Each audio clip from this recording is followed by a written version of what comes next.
নমস্কার, দেখছেন নিউজ 18 বাংলা। আপনাদের সঙ্গে আমি রুমেলা। যে খবরের দিকে শুরুতেই নজর রাখবো, সাব শেখের আত্মীয় আর তাকে ধরলো এসটিএফ। জঙ্গি সাব শেখের আত্মীয় সাজিবুল ইসলাম নওদা দুর্লভপুরের বাড়ি থেকে তাকে ধরলো স্পেশাল টাস্ক ফোর্স। সাব শেখের আত্মীয় ছাড়াও একজনকে ধরলো এসটিএফ। অপর ব্যক্তির নাম মুস্তাকিন মন্ডল। বিস্তারিত জানাবেন আমাদের প্রতিনিধি প্রণব, রয়েছেন সঙ্গে। প্রণব,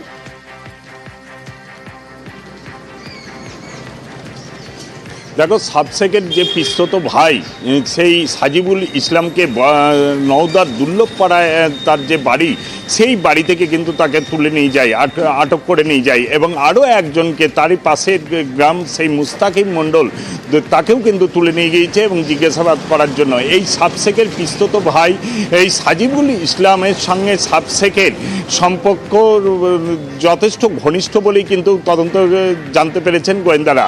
এবং তাদের দাবি যে সাবশেখ যেহেতু বাংলাদেশ থেকে এসে তোমার প্রথমে হরিহরপাড়া, তারপর হচ্ছে নওদাতে এই সাজিবুলদের বাড়িতেই ছিল এবং তারা সঙ্গে ব্যবসাও করত। এবং এই সাবশেখের ভাই যে সাজিবুল ইসলাম, সে কিন্তু এক সময়তে সৌদিতে কাজের জন্য গিয়েছিল, তারপর 2 বছর থাকার পর তারপর ফিরে এসেছিল।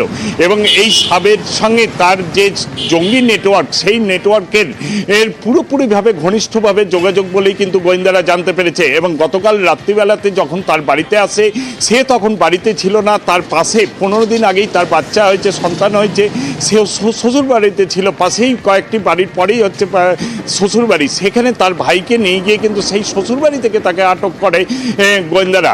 এবং গোয়েন্দারা জানতে পেরেছে এই আরও একজন যে মণ্ডল, মুস্তাকিম মণ্ডল, তাকেও কিন্তু এই সাজিবুল ইসলামের সঙ্গে তার সম্পর্ক ছিল ঘনিষ্ঠ। এবং এই দুজনাই সাধারণত মুর্শিদাবাদের যে বিভিন্ন নেটওয়ার্ক রয়েছে, সেই সমস্ত নেটওয়ার্ক কিন্তু তারা পরিচালনা করত।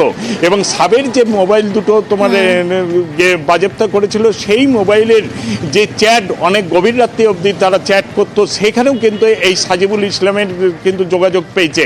এবং তাকে নিয়ে যাওয়া হয়েছে, তাদের দুজনকে নিয়ে যাওয়া হয়েছে এবং তাদেরকেও জিজ্ঞাসাবাদ করা হচ্ছে।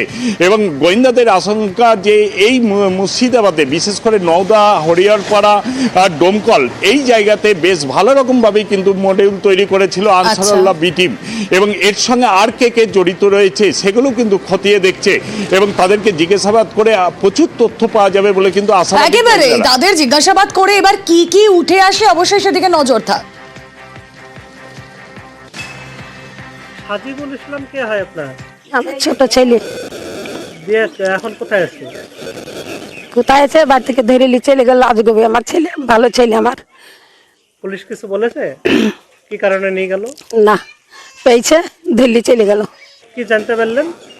কিছু বলেনি, অমনি আজগবে ধরে নিয়ে চলে গেল, শুধু বলেনি। আমার ছেলে চাষি আবাদ করে, ওর সাথে দেখাই নাই। আসে একদিন আমাকে দেখে চলে যায়। থানায় যেতে বলেছে, থানায় থুইছে, কমনি লক পেলে পালিয়ে গেছে। থানা গিয়েছিল সব। কি মনে করছেন আপনার? কি মনে করবো, ধরে এসছি, মন খারাপ সবার বাড়াচ্ছে। কেমন ছিল সাজিবুল ইসলাম? খুব ভালো ছিল, কারো অন্যায় করেনি, কারো কিচ্ছু করেনি, কেউ বলতে না। এমনি কোথাও যাওয়া আসা করতো না, করতে যায় না। এই যে সজিবুল ইসলাম কেমন ছেলে ছিল? ছেলে হিসেবে ভালো। এই যে কালকে তো গ্রেপ্তার করে নিয়ে গেছে, কারা নিয়ে গেছে কিছু জানো? আমি শুনেছি রাত্রিবেলায় যে সাজিবুলকে এরকম ধরে নিয়ে গেছে পুলিশে।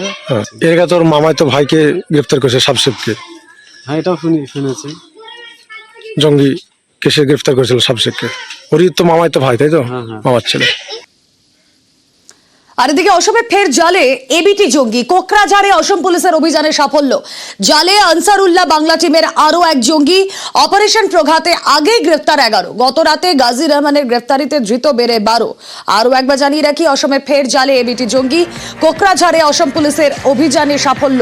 জালে আনসারুল্লাহ বাংলা টিমের আরো এক জঙ্গি। কথা বলবো, রৌনক প্রতিনিধি রয়েছেন সঙ্গে। রৌনক, এই এবিটির কতজন এই মুহূর্তে অপারেশন প্রঘাতে জালে ধরা পড়লো? দেখো, এখনো পর্যন্ত অপারেশন প্রঘাতের জালে কিন্তু এবিটির মোট 12 জন জেহাদি জঙ্গি ধরা পড়লো। এবং গতকাল এই গাজী রহমানকে আসামের কোকরাঝাড় থেকে গ্রেফতার করা আসাম এসটিএফ। এবং এই গাজী রহমানের খোঁজ কিন্তু আসাম এসটিএফ গত 2-3 দিন ধরে করছিল, তাকে কিন্তু খুঁজে পাওয়া যায়নি। তল্লাশি অভিযান তারা চালাচ্ছিল, গতকালকেই তাকে গ্রেফতার করা হয়।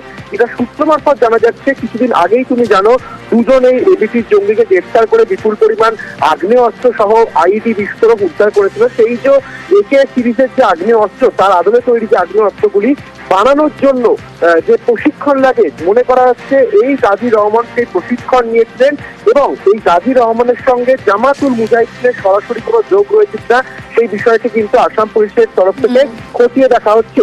এবং এই যে স্লিপার সেলগুলি বিভিন্ন জায়গায় ছড়িয়ে রয়েছে, সেই একটি স্লিপার সেলের মূল মাথা হিসাবে কিন্তু এই গাজী রহমানকে চিহ্নিত করা হয়েছে। তার গ্রেফতারির পরে কিন্তু জিজ্ঞাসাবাদ করা হবে, কারণ আসাম পুলিশ মনে করছেন যে এইরকম যে জেহাদি জঙ্গি আরো বিভিন্ন জায়গায় ছড়িয়ে ছিটিয়ে রয়েছে, কারণ জঙ্গি দমন করার জন্যই তারা এই অপারেশন প্রঘাত চালু করেছে এবং তার জালে এখনো পর্যন্ত 12 জন জেহাদি জঙ্গি ধরা পড়লো। পরবর্তীতে কিন্তু তারা এই প্রঘাত চালিয়ে যাচ্ছেন এবং তাদের কোনো নাশরিকতার শখ ছিল কিনা, স্পেসিফিক কোনো টার্গেট ছিল কিনা, এই বিষয়টি কিন্তু খতিয়ে দেখছে আসামের স্পেশাল টাস্ক ফোর্স।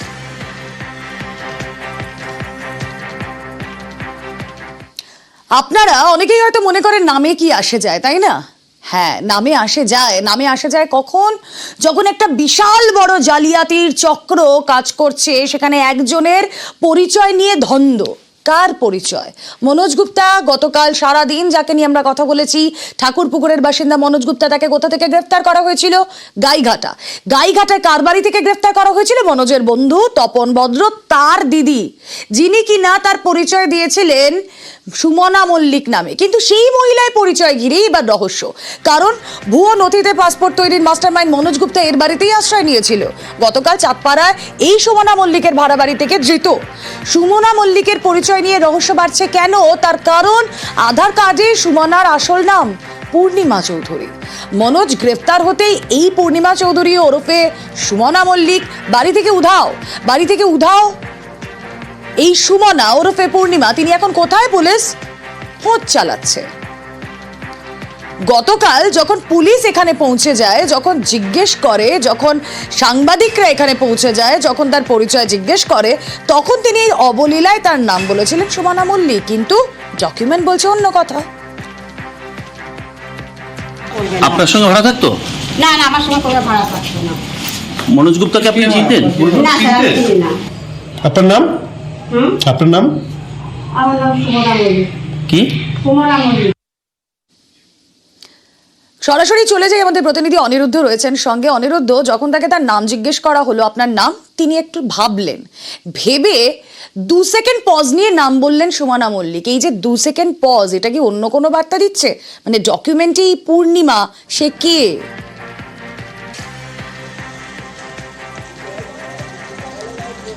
দেখো রুমেলা, তোমাকে জানিয়ে রাখি যে উত্তর 24 পরগনার গাইঘাটার চাঁদপাড়ার যেখান থেকে মনোজ গুপ্তাকে গ্রেপ্তার করা হয়েছিল, সেই ভাড়া বাড়িতে, যার ভাড়া বাড়ি এটি, তিনি গতকাল আমাদের ক্যামেরা দেখবার পরে কিন্তু রীতিমতন ছুটে পালিয়েছিলেন প্রাথমিকভাবে। পরবর্তীতে তাকে জিজ্ঞাসা করা হলে তার নাম জানিয়েছিলেন সুমনা মল্লিক, এবং তিনি যার কথায় এখানে এই মনোজ গুপ্তাকে থাকতে দিয়েছিলেন, তপন ভদ্র নামে এক ভাই, তাকে অনুরোধ করেছিল যে এই মনোজ গুপ্তাকে 2 দিনের জন্য তার বাড়িতে থাকতে দেওয়ার জন্য অনুরোধ জানিয়েছিল, সেই মতো তিনি থাকতে দিয়েছিলেন।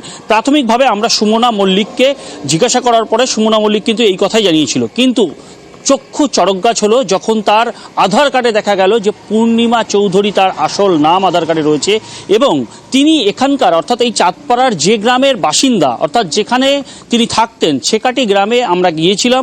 রীতিমতো নিউজ 18 বাংলার তরফ থেকে স্থানীয় যারা বাসিন্দা আছেন সেকাটি গ্রামের, সেখানে জিজ্ঞাসা করা হয়েছে, তারা কিন্তু জানিয়েছেন যে এর নাম পূর্ণিমা। আচ্ছা অনিরুদ্ধ, বেশ, তুমি আমাদের সঙ্গে থাকো। এই যে স্থানীয় বাসিন্দারা, এক্ষেত্রে ভীষণ গুরুত্বপূর্ণ ভূমিকা রয়েছে তাদের। তার কারণ তাদেরকে গিয়ে যখন এই মহিলার পরিচয় সম্পর্কে জিজ্ঞাসা করা হয়, তখন বলে না না, সুমনা তো নয়, ও তো পূর্ণিমাই। আপনার নাম? আপনার নাম চেনেন? হ্যাঁ, এই তো এই জায়গায় তো বাড়ি। পূর্ণিমা। কি নাম? পূর্ণিমা। পূর্ণিমা কি চৌধুরী মনে হয়। এখানে থাকে না?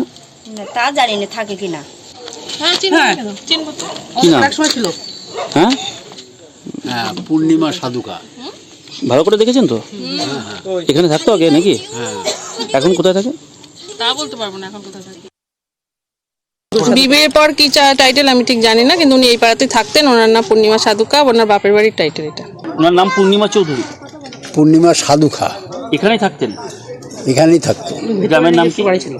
সেকাটি। শেখাটি গ্রামের বাসিন্দা পরিচয় নিয়ে মহিলার এই মুহূর্তে দ্বন্দ্ব। আবারও চলে যাই, আমাদের প্রতিনিধি অনিরুদ্ধ রয়েছেন সঙ্গে। অনিরুদ্ধ, প্রশ্ন অনেকগুলো তৈরি হয়ে গেল। প্রথমত, তিনি নিজেকে সুমনা মল্লিক বললেন কেন, যখন প্রতিবেশীরা বলছেন ওর নাম পূর্ণিমা চৌধুরী, কেউ বলছেন তার আগের নাম পূর্ণিমা সাধুকা, বাপের বাড়ির টাইটেল ছিল পূর্ণিমা সাধুকা, স্থানীয়রা বলছেন। এবার এই সুমনা মল্লিক কে? পূর্ণিমা চৌধুরী বা সাধুকা যেই হোক না কেন, সে তার পরিচয় বা কেন গোপন করছে? আর এই যে মিডলম্যান, মানে এই যে তপন ভদ্র, তিনিই বা কেন মনোজ গুপ্তাকে নিয়ে এই বাড়িতেই উঠেছিলেন?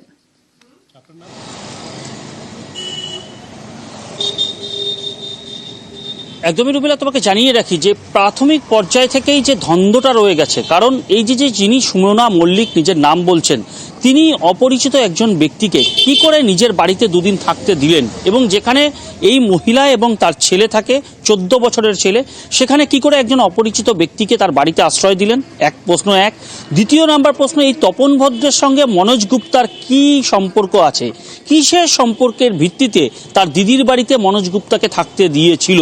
এবং গতকাল এই ঘটনা প্রকাশ্যে আসার পরে তপন ভদ্রকে কিন্তু এলাকা ছাড়া বলা যেতে পারে, কারণ তার দোকানে আমরা আজকেও গিয়েছিলাম, তার দোকানে গিয়ে তার দেখা মেলেনি, তার বাড়িতে গিয়ে তার দেখা মেলেনি, বলা যেতে পারে তিনি এখান থেকে বেপাত্তা হয়ে গিয়েছে। আর এই সুমনা মল্লিক তিনি কোথায়? যে সুমনা মল্লিক, একদমই আমরা আজ সকাল থেকে তার বাড়ির সামনে, যে বাড়িতে ভাড়া তিনি ছিলেন, সেই বাড়িতেই আমরা এসেছি, এবং সেই বাড়িতে সকাল থেকেই কিন্তু তালাবন্দি অবস্থায় রয়েছে, তার গেটে তালা দেওয়া রয়েছে, এবং যে ওই বাড়িতেই আরও এক ভাড়াটিয়া থাকেন, তিনি কিন্তু জানিয়েছেন যে এই সুমনা মল্লিক ওরফে অর্থাৎ পূর্ণিমা চৌধুরী যার নাম, তিনি কিন্তু খুবই কম ঘর থেকে বেরোন এবং তাদের সঙ্গে কম দেখা হয়। গতকাল এই ঘটনা প্রকাশ্যে আসার পর থেকেই সুমনা মল্লিক বা পূর্ণিমা চৌধুরীকে আর বাইরে দেখা যায়নি। গতকাল থেকেই তালাবন্দি অবস্থা, বাইরে থেকে তালা দেওয়া রয়েছে তার গেটে, এই অবস্থাতেই রয়েছে। কিন্তু এলাকার বাসিন্দাদের যেটা দাবি, যে ছেকাটি গ্রামের বাসিন্দাদের দাবি, পূর্ণিমা চৌধুরী বা পূর্ণিমা সাধুকা কেন সুমনা মল্লিক বললো, এটা নিয়ে কিন্তু একটা যথেষ্ট রকম প্রশ্ন চিহ্ন রয়েছে। আর ঘটনা যখন পাসপোর্ট জালিয়াতি চক্র, তার মাস্টারমাইন্ড গ্রেফতার হয়েছে যার বাড়ি থেকে, সেখানে যদি তিনি তার পরিচয় গোপন করেন, তাহলে ডাল মে তো কুছ কালা জরুর হ্যায়। আপনার সঙ্গে ভাড়া থাকতো? সকালবেলা আমার সঙ্গে আমার সেইভাবে দেখা হয়নি এখনো। তালা দেওয়া কখন থেকে দেখছি? তালা দেওয়া তো কালকির থেকে। বাইরে থেকে তালা দেওয়া? হ্যাঁ, তালা তো সবসময় দেওয়া, কালকি থেকেই দেখছে তালা, কিন্তু কোথায় গেছে, কখন কোথায় কি করেছে আমি জানি না, সঠিক বলতে পারবো না আমরা কিছু। ইনার নাম কি? কালকি কি যেন বললো, আর সুমনা কি যেন একটা বললো না, ওনার নাম কি পূর্ণিমা চৌধুরী? তা আমি বলতে পারবো না সঠিক।